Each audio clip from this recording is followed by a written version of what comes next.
Ready? Long time no see, for real this time.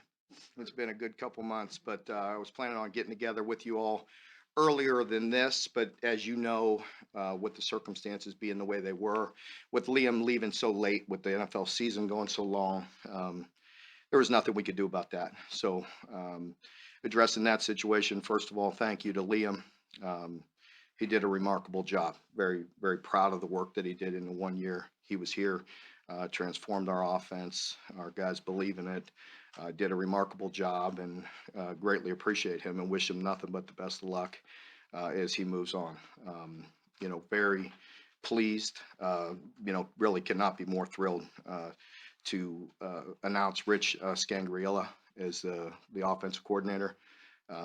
It's pretty remarkable that we're able to attract a coordinator of his caliber. He has extensive experience in this system, um, and really going back to Atlanta in 2015 as a quality control coach, but spent the last 5 years as a quarterback coach or offensive coordinator in the NFL, and is just a remarkable quarterback coach and a great experience as a play caller. So very excited about Rich and the experience that he brings, and continuing with the system that we had in place for this year. Of course, there's going to be some new twists, little changes, but in general, same system. And that's the nice thing. It's, they speak the same language with Liam and with Rich, and in the two systems. There's some differences, but it'll be easy carryover. And uh, the big thing is we do that all the time anyway. It's the same thing defensively. You keep the same system, but there's new wrinkles, new twists. Same with the offense. So very pleased. I think it'll be a seamless transition. Um, been nothing but impressed with Rich since he's been on campus. He's hit the ground running, got in town, and just wanted to hole up in his office and work and get ready to go. And had a team meeting today, introduced him to the team. He had an offensive meeting. We had walkthroughs today, and so he got a chance to spend some time with our players and be around them and get off to the start. So we'll do that Tuesday. We'll do it Thursday, and then get back at spring practice next week. We'll have two practices before spring break. So um, after that, I'd like to wish good luck to our players. Having 7 players at the combine starting today. Greatly appreciate those guys. I miss them. Haven't seen them for a while, and I know they'll go and represent us the right way. That was 7 last year that I think we ended up canceling it because of COVID, but we had 7 players invited a year ago and 7 again this year. It says a lot about the development of our players, and again, appreciate our coaches, our strength and conditioning team, and continuing to develop those guys. Really need to recognize Josh once more for winning the Man of the Year. Remarkable young man. We really miss him and his leadership and his presence. And congratulations to him on that national award. So there's a lot to talk about. I guess I'll stop at that point and open up questions. Mark, how important was it to kind of, when you're going out and looking for a new coach, to stay kind of in that Shanahan, I guess, McVay coaching tree? It was very important. When Liam was here and we lost our own line coach, the first book we open was the 49ers. That's the first place we go. And Liam, first place Liam went, and that's he brought up Zach, and then we did the research on Zach, and it was kind of a no-brainer to hire him as well. And then when I come to find out that Rich had interest in this job, it really happened fast. Again, you're under some pressure just because of timing. I didn't feel, we had a good idea this could happen. And so we were keeping things, fluid. I was keeping guys in mind, and it was remarkable the amount of candidates and the amount of people and the quality people that were interested in this job. Again, it says a lot about our coaches and our team and the way they do things to attract the people that we did. And but being so late, you do feel a little crunch, a little pressure to get things done. And so I had a very good process of some very talented coaches. And although it's kind of time consuming and strenuous to go through, it's still eye opening at times and very good to go through that process and just listen to the talented people and ideas and different things. And once again, when Rich and I connected, things moved pretty fast after that. When spring practice opens next week and you're doing the offensive install, how much of this install is going to feel brand new to the players? Some, but it's tinkering. You know what I mean? The system is carryover. There's obviously the 49ers, and the Rams are different, you know what I mean? But there's enough that carries over. Um, and the terminology, it's easier for our coaches to adapt to terminology than for all of our players to learn things over. You got to remember, a year ago, just getting under center, we were unsure if we could get under center after spring. You know what I mean? So we were doing things out of pistol. We were exploring how to tweak it, how to handle things, and just the terminology alone with formations and all the shifts and all the motions and the sets. Our players were just trying to learn things for such a long time. Now we're trying to just be precise and take things to the next level. And the same with Will. Will had to comprehend all of that. Now it's just every little detail and trying to get better. And Will doesn't do a thing without just he puts so much pressure on himself. Sometimes he probably needs to just play because he's that good. But he's, really trying to take his game to the next level. And I think that's our entire offense. Now, we have some new coaches and we have a lot of new players too. So it'll be seamless. So is it they're adapting, the coaches are changing what they call things, or That's correct. Yeah, a lot of it. And we will do some different tags and do different calls. I mean, but our players will pick it up. Again, there's enough new guys that it's not it's as seamless as we can get. Were you involved real much in the process? I did involve Will. I did. I just felt like I really wanted his input. A year ago when I made this hire, I left and I went out and nobody was involved. Just myself. And one other guy came with me to help me with the film and notes and things. But I wanted it that way. I wanted it to, solely my decision. I didn't want the people in my ear. I just wanted to see it for myself. And this year it was the complete opposite because we were building on something. And so then I wanted the input this year. And so I tried to incorporate a lot of the offensive coaches and, when they can. I mean, obviously I made a lot of phone calls on my own and, things I had to do by myself, but, certain interviews, there was a lot of guys involved and as many as I could because I wanted some input. I mean, ultimately I was going to make the decision, but I wanted to hear their thoughts. And so it was good for Will to listen in and just kind of, just be a fly on the wall and listen to guys and give me his feedback. As a general rule, are you more comfortable just doing that on your own like you did the first time? Well, again, I think different circumstances. A year ago, I had so much, I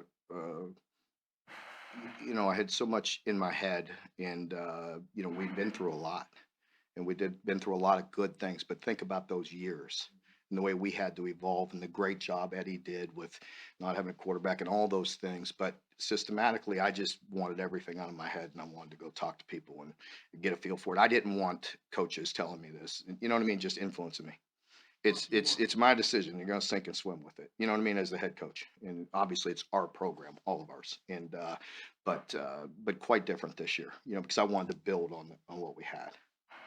Mike, you want to tend to keep the versatility of the balancing the offense and whatever.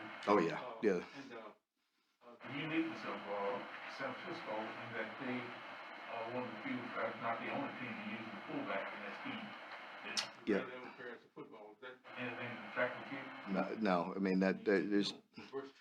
We're not going to be sitting back there in 21 personnel much. So we will be in 12, just like we were last year. So it's just how you utilize that guy. Whether it's a fullback or an H-back, it's all the same. It's just semantics on certain things.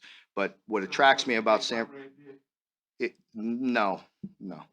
But Yeah, we'll keep the balance. I mean, obviously, I've been preaching that, and I think there's continuity. I mean, you look at San Francisco again; they're different than LA, but they're more, you know, more multiple in the run game and very, very physical football team. But again, we've been talking about that here for 9 years now and trying to be physical and building off that. What do we do well and how do we get better and take it to the next level? Obviously, last year Liam did a great job with the play passes and the strikes and the things of that nature. So, we'll continue to build on that. Are you expecting Scott Woodward to be around and kind of what his role is going to? Scott will be in the same role that he was in last year, wide receiver coach. hmm Mark, you had so much success. I know it was. Yeah. Yes. Could be, yeah, but I'm glad to keep Woody around, and he's very knowledgeable of the system, and it's easy carryover. Mark, you had so much success recruiting to this offense in the last year. How important was it to go to those guys, especially in the age of the transfer portal, and say, what we've recruited you to do, we're still gonna do that. Well, I think it was very important because there was a lot of buy-in. There was a lot of work. Our players were excited, but you ask them today, and I guarantee you they're just as excited today as they were a year ago when we installed for the first day. So that's the good thing, is that we have a great group and we have a culture here that the guys enjoy being around each other. They work hard. They care about each other. I think we have some great additions, and in particular Tavion and Tyshawn and the young guys that came in. I mean, they're very talented players at mid-year, but we have good guys, and they care. Like I said, they want to work and they're excited, and it doesn't take you long when you're in a meeting with Rich and you see the knowledge that's coming out of there. It's pretty remarkable. You could ask Will. I don't mind. He puts it in his own words. I mean, we were attracted to a lot of good people. I was very impressed. You learn a lot, but it doesn't take long with this guy. Like, you realize real quick, he forgot more football than most of us know. Mark, were you surprised that Rich wanted the job? Was that kind of? I was pleased. I was pleased. I was excited. It's funny, Liam. You guys heard that, but Liam helped me through the process too. It's really a unique situation. Most of the time, if in our world, you get a job, you're here today, gone tomorrow. And with Liam, with the way he was hired after the Super Bowl, he already knew Coach McVay. You know what I mean? So it was an easy transition. I'm sure Coach wanted to take a minute. You know what I mean? So Liam has had some time. It's kind of unique, but so he's helped me through the process. And just because I'm very confident in him. We have a good relationship, and he like I just wanted his input. You know what I mean? I wanted somebody that was speaking the same language, and when I talked to him about Rich, we were both like very excited. Talking on the phone late one evening. What are some of the benefits to having Rich and Yinzer, who worked together last year, come to Lexington? I think that's very important. I don't know if it would have been a deal breaker. I mean, you're going to talk to Rich, and I'm pretty open about that. Guys can say what they want. You know what I mean? But I'm sure it was probably more attractive to him knowing that he had Zach here, because it's super important to have your offensive line coach and your offense coordinator on the same page. I mean, that's a whole major piece of this offense that he knows Zach's going to speak the same language and teach it the way he wants to be. I think that's the big thing with us now, is taking it to another level, being precise, being detailed, and that's how you'll take it to another level and improve. Did it take you off guard? Did you expect you needed to look for an O-line coach this offseason? Was that something you were anticipating? No, I didn't, but that it worked out. Things happen for a reason. So it's pretty great the way things worked out right now. So very excited about that. When you found an offensive line coach out of the Shanahan tree who had a viable tie to John Schlarman, I mean, that must have felt like winning the lottery. It did. It was like, this is too good to be true. And then you get on the phone with him, and he's remarkable. His knowledge of this system is through the roof. But then you take into consideration, I mean, he reminds us so much of John. And I hate to put that on him, but it's a compliment to him. I think we all know that. If you say that about anybody, you're patting them on the back pretty good. So I think when, like I said, Liam brought it to me. I mean, the first thing we do is open the book and look, see who's at his tree that we can get. And the fact that he was tied to Kentucky and tied to John, I mean, it was an absolute no-brainer.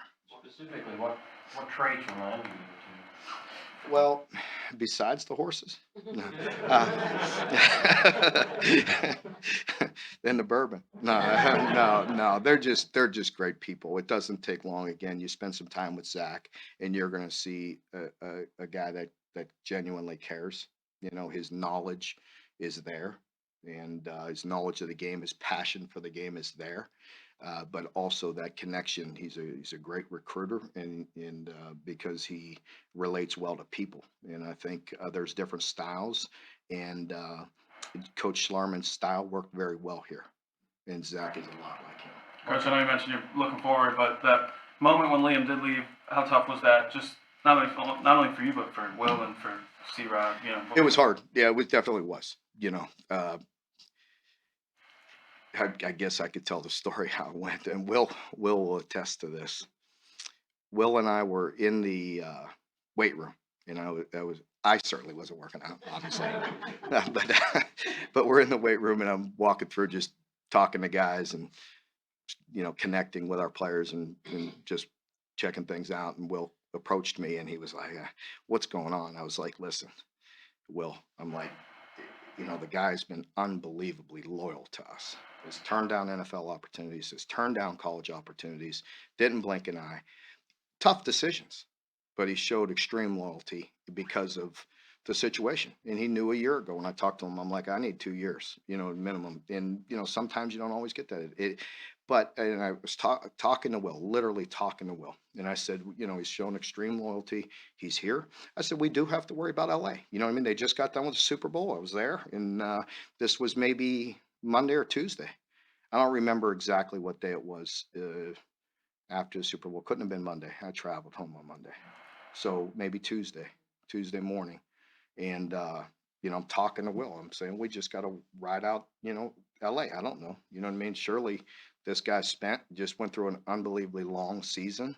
And I don't know what they're going to do. I said, so we'll see. As we were talking, I'm not shitting you. He calls me. And I show Will. He just, you gotta be kidding me. So we were just talking about that, and Liam really had no idea. I think he got a call late the night before, and so he just found out. I want to say midnight the night before, and that it was even a possibility. You know what I mean? And so, I'm not sure it was a done deal at that point in time, but I know, when I got the call from Sean that he was interested in talking to Liam. That that I was disappointed, obviously, because we knew we had a good one, a great one. And but I'm really happy for him, and I'm really happy the way things worked out. Things happen for a reason, and we'll be fine no matter what. I mean, it's this culture, it's this organization, there's a lot of things. I mean, you look at some pretty successful team, one team in particular in this league, and probably put Georgia in that along with Alabama. They get a turnover all the time, and they continue to win. I mean, that says a lot for their program, and I wanted to do it that way where I continued the system. That makes it easier. Obviously, Mark, Will you mentioned that if there is a downside of hiring NFL guys, they tend to go back to the NFL at some point. Exactly. Was there any hesitation about that at all, or do you think Yeah. that if other teams, if NFL teams want our coach, we're doing pretty well? Yeah, I think whether it's a college system or an NFL system, if you have good people, there's a good chance you could lose them. But again, that's okay. I mean, I greatly appreciate the coaches that were here going back to year one, and the time and the commitment that they give to us. And when they're here, there's not been one guy through here that I didn't like working with. And hopefully they grab some things that they can, take with them. And I certainly learned from all the different coaches that are here. And, it is what it is. Yeah, I think it's something to be said. It's a compliment for our coordinator to be going to the world champs as a offense coordinator. I mean, it says something. But when I made that move a year ago, I know what I'm getting into. Now, with Rich, I again wanted it to be a 2-year commitment minimum. And then there's time to train all the other guys on your staff. And I've done that defensively this year. And Liam and I've talked about that. I wanted to make sure, you know, that we had somebody in place, and we didn't this year, but I will as we move forward. And this staff, the guys that I have on there right now, will be trained to be coordinators. That piece of it, is that the most integral part of, when you see what the Alabama and Georgia, some of those teams that lose their status every year, is that the piece of it that you got to kind of cultivate to keep, kind of get to where you want to get, or is there other? You're going to get changed one of two ways, right? Not getting the job done or getting the job done, right? So if you're getting the job done, then you want to keep that continuity. Does that answer? No.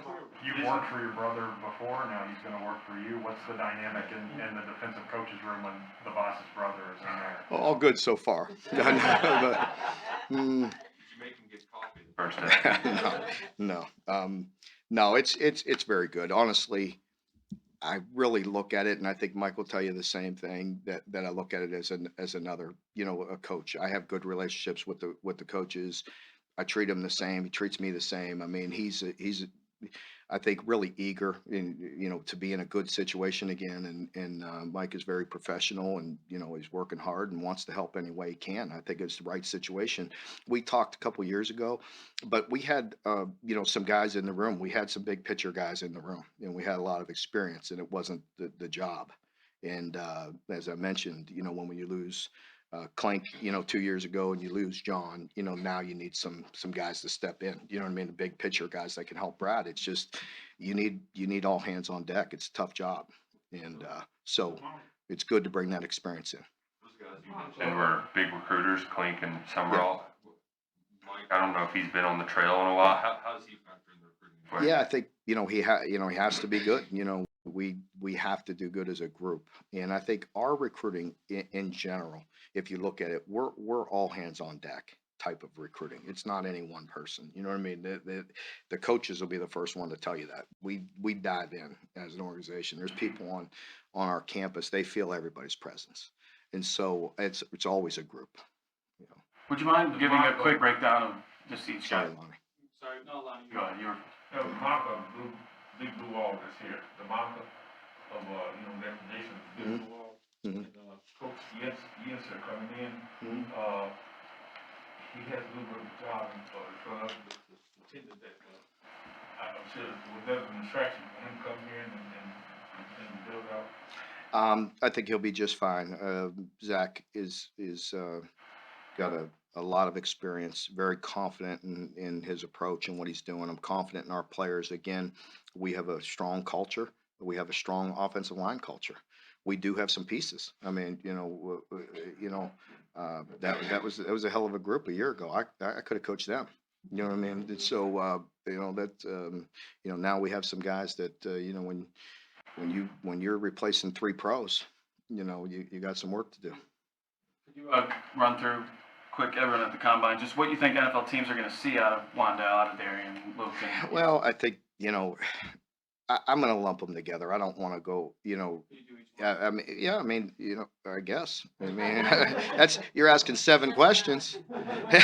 So, Josh Pascal again. We miss him. His presence. He was a 3-time captain here. I believe that's the only time in history that we know team cap full season. I mean, that just says a lot about him. He wins the Jason Witten Man of the Year. That's a tough guy to replace. You don't replace him. You just hope his impact carries on with a lot of people. I think you'll see that. I think you'll see the way he impacted, the defense, the team, some of those things carried on. So we miss him. Yusuf, again, a guy that's played so much football for us.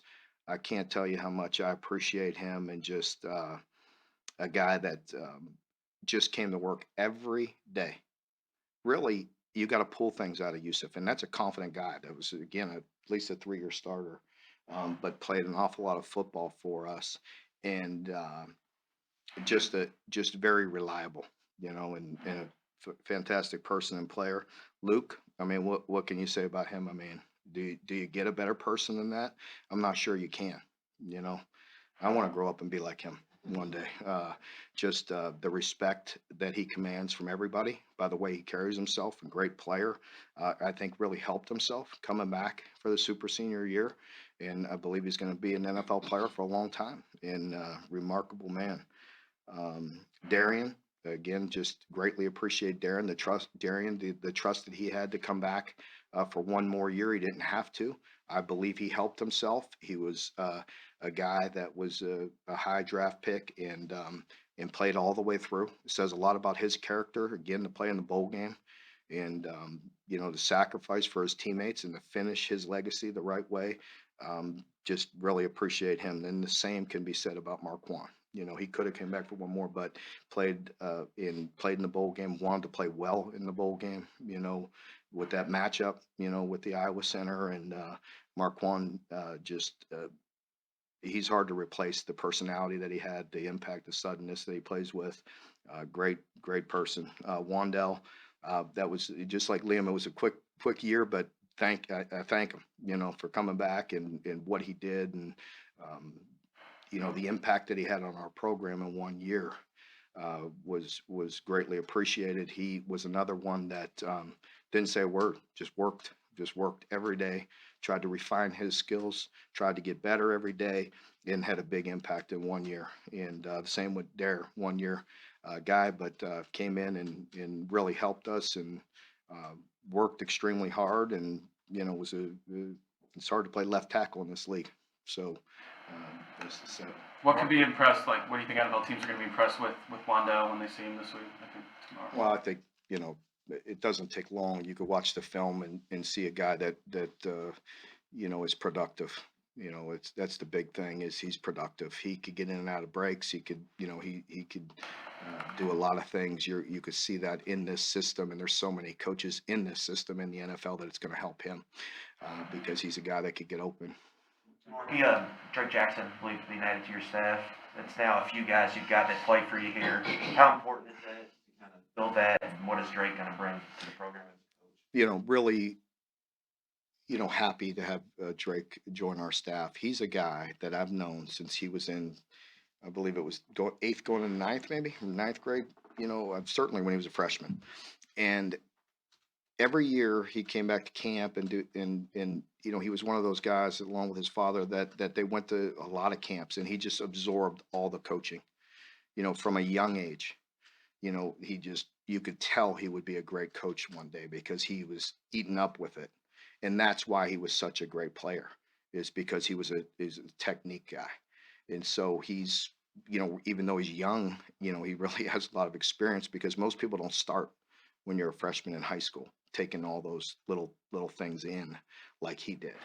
And I saw that. I watched him do it, it's pretty remarkable that I've known the guy for that long now. I mean, it's 8 years, probably 8 years. I mean, I've known him all through his high school and all through college, so I've watched him. One last question. Mark, I'm trying to envision having Mike on your staff, the first time little brother has to really get after big brother. And I'm thinking, as the youngest Stoops growing up, you probably had Hey, when you're this old and is it really bigger brother or older brother? I mean, really? I mean, I think that narrative needs to die because we're both old, so and I'm certainly big in a bad way. In a bad way. I'm trying to work out, so let me get going. All right. Thank you.